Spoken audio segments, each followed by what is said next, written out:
Welcome to another episode of You Can't Make This Shit Up. In Chicago is your host, David Washington. At the beautiful campus of UCF is myself, Joel Hoxley. And really, it's going to be an interesting show because we're going to talk about uh, Orlando's HIV. So today, we're going to take a detailed look at why Orlando seems to stand out at the top of the list for HIV. You know, not only are numbers increasing, but people are not getting the treatment they need. What does this mean for the future of the city? What can we do? And David and I are going to discuss the topic today on You Can't Make This Shit Up. So, David, let's talk about this instance. And this is very serious. And for me personally, I have an interest in this particular topic. This was discussed in recent edition, I believe, November 20th of the Orlando Sentinel. And the headline was Orlando HIV rates continue to outpace national average.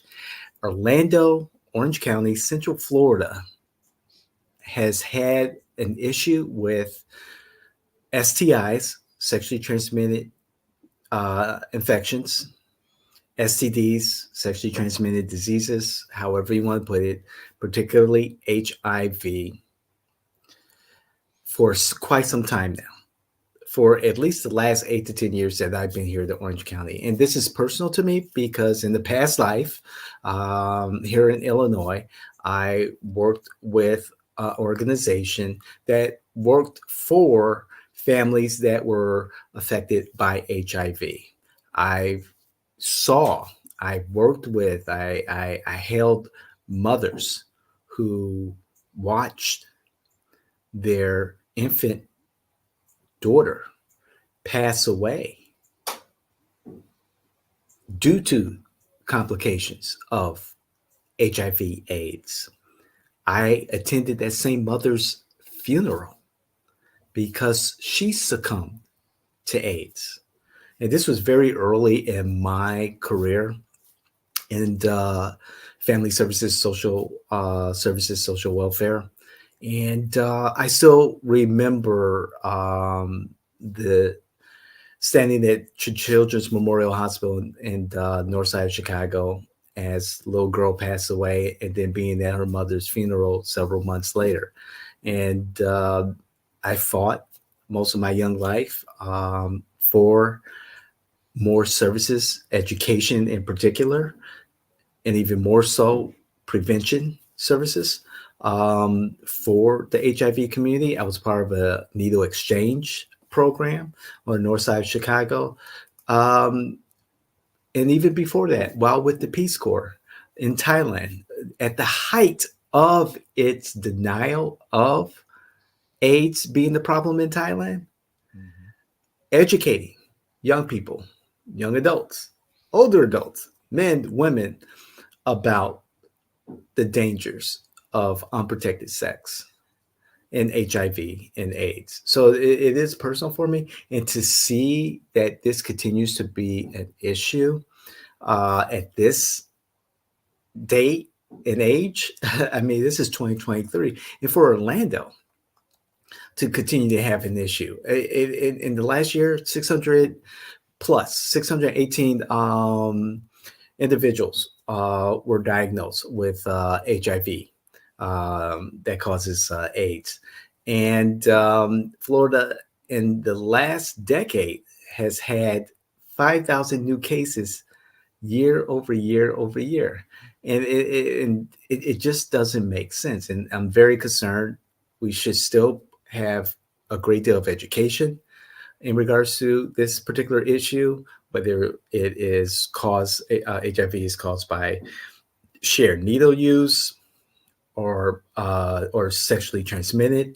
It is an issue, and it has been an issue, and that is concerning, very So, concerning. so David, free HIV testing, is available through all of Central Florida through Yeah. the Florida Department of Health and and other organizations. I believe the article goes on to say includes AHFs, out of the closet. Thrift stores, federal and state programs offer discounted or free treatment. One of the things that popped out in the article is, we're talking about protected sex. It's also needle use, but uh, protected sex. Do you think it went down? Because in the article, it talks about over the last 5 years, the number of PrEP users in Orange County tripled from 1,852 in 2018 to 5,553 in 2022. Would this mean that these individuals may not be, using the condom or the extra protection that comes with uh, the relationships? That is a strong possibility, and of course, the obvious direction we would go to. In my past experience, yes, and HIV and AIDS is just part of the epidemic, and yes, it is an epidemic, and it has been an epidemic before COVID, before Since the 80s. Look, this is we are product of the 80s. We watched mhm, this whole debate. We didn't know the difference between HIV and AIDS. We had it all confused. It's been a very long educational process for my generation. I'm certain that with PrEP, this is a great breakthrough for the community. But does it mhm. does it open up the door to say, hey, yeah, the best thing is a monogamous relationship. I don't care, a monogamous relationship will lead to less disease. I mean, but I'm not telling you have to. I'm saying if you're not, then we have protections out there until the conservatives decide to take all of that away. Eh, I had to make that. I had to make that I comment. But no, it's like there's protection, and then there's needles, right? We give out needle exchanges in some yeah, places. So there are places that we're trying to make it a better situation. But how can we has there been an increase since we had that tragedy at Pulse? Have we had an increase in the actual uh, homosexual community or I mean, we know we already have a drug epidemic. yeah, To me, we shouldn't be a leader here. We shouldn't be a leader here because we have so much to offer the community in right. protection. I mean, Well, I see Orange County, because I know the commissioners, they care.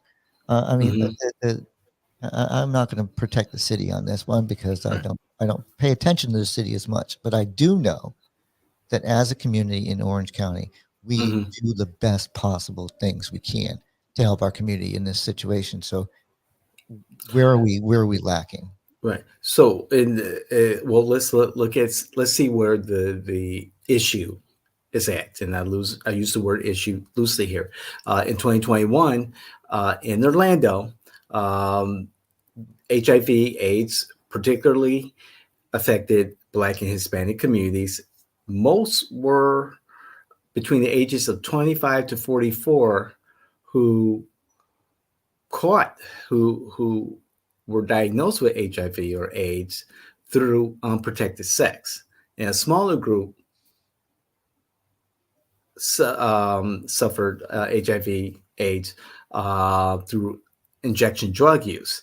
And in particular, as we drill down into the numbers, the 32805 zip code had one of the highest rates of people living with HIV, and that's more than 6 times higher than the Florida rate. Again, it's primarily Black community, mostly made up of people in their 20s to 40s, and downtown Orlando and nearby Orlo Vista stood out in that particular 2021 review. The question, the concern that I see is Yes, you're right, Joel. Being in a monogamous relationship is one of the first things that can help prevent the spread of STIs and STDs, so forth and so on. However, we are biological creatures. And as I've learned in behavioral studies, behavioral science studies in the past, we are biological creatures, and it takes discipline for us to do what we do and function as a society. And discipline is arbitrary from one person to another. And some folks, they're going to get after it. Other folks, they're not going to get after it. I do respect individuals' personal choices. However, of course, there are consequences to those choices.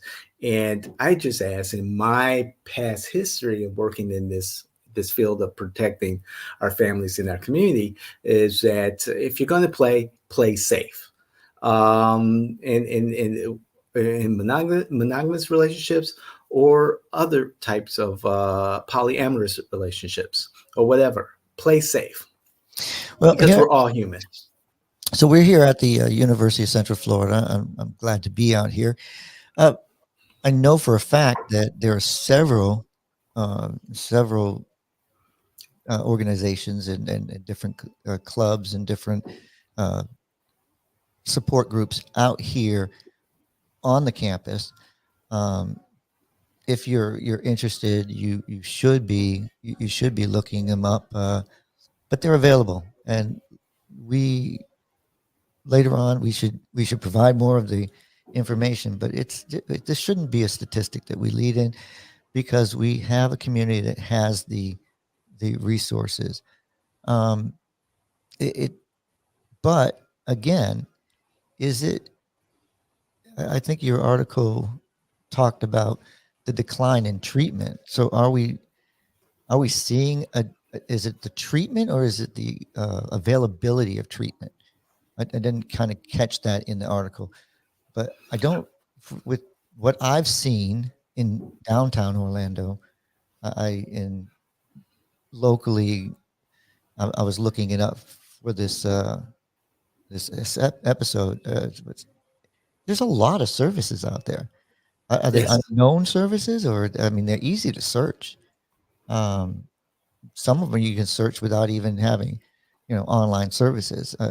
I found, but I just I question. How do I put this? We want to help. We want to be a voice. We should be out there, and politically, we should all be investing in our community's health. And this is why we bring this up, because you can't make this shit up. We You we can't. we we have resources. We have the things. Let's drill down and find out what the problem is, because this is San Francisco's problem, not Orlando's problem, right? That's the way I look at it from the past. That's stereotyping. So guess what? The conservative stereotyped, but yeah, we need to get it. We need to get Carlos Guillermo Smith, who we've invited several times, to come here and talk about this and see what he has done while he was in the legislature to tackle this issue. The one demographic that seems to be left out in the conversation and not receiving the preventive services like PrEP or the services to lessen the effects of HIV/AIDS is, of course, women. Again, they seem to be left out of the conversation when it comes to HIV. And most of the women in Orange County who have contracted HIV uh, have contracted the virus from heterosexual sex. And we're talking about 1 out of 4 people with HIV in Orange County being women, and they are contracting it through heterosexual sex. So that is the And majority of those individuals, women, are contracting it through heterosexual sex. So there is a problem there. well, it's There is a education. problem. Education. So HIV is a man or a druggie's problem.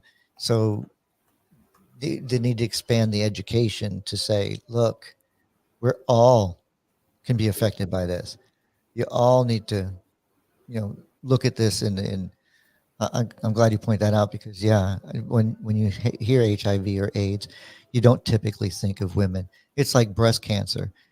We put a lot of effort into awareness about breast cancer, but do we know how many a large percentage of males get breast cancer too? And we're not getting mammograms and we're not checking for it. Um, so I see. I'm glad you point that out because we have to believe that anything can happen to us and we need to be seeing the doctor. We need to be doing those things, taking those steps to make sure that we're cared for. And women typically go to the health clinic and take care of themselves more than men. So this is an oversight in education, I would say. Yes, they seem to be left out of the conversation. There is a stigma about HIV in the Black community. I know that for a fact. And women in the Black community are being left out, and we need to address that. And understanding that they're contracting the virus through their partners in a heterosexual relationship. And that's going to be a difficult conversation to have. You're right. The messaging has to be different, more specific, more targeted as the general word about the epidemic in the Black community and Hispanic communities grow. That's a start. So, as political innovators, we are bringing a topic out that's not really politics. So, we appreciate you tuning in on this. If you're a veteran, we're a minority owned business, and we're proud of that. But if you're a veteran, I want to make sure you're aware that you have services available to you. There's no way that you should be left out of the conversation, and you have testing available to you, and you have prep available to you. You have uh, all the same things available to you at the VA now, even counseling, even private counseling, if that's what you want to search for, seek. So veterans, take care of your health. Uh, everybody else, take care of your health. It's important. Like, share, comment. Tell us where what we might be missing, or Hmm. get people into the conversation. We really want to hear from you. We do. Thank you so much. We are your political innovators. Joel Hawksley, David Washington. We are JM Washington. Please, like Joel said, comment. We love your comments. Like our commentary. And we want to have that conversation. You are our community, and without you, we won't we won't exist with this great content. So thank you again. We're out of here.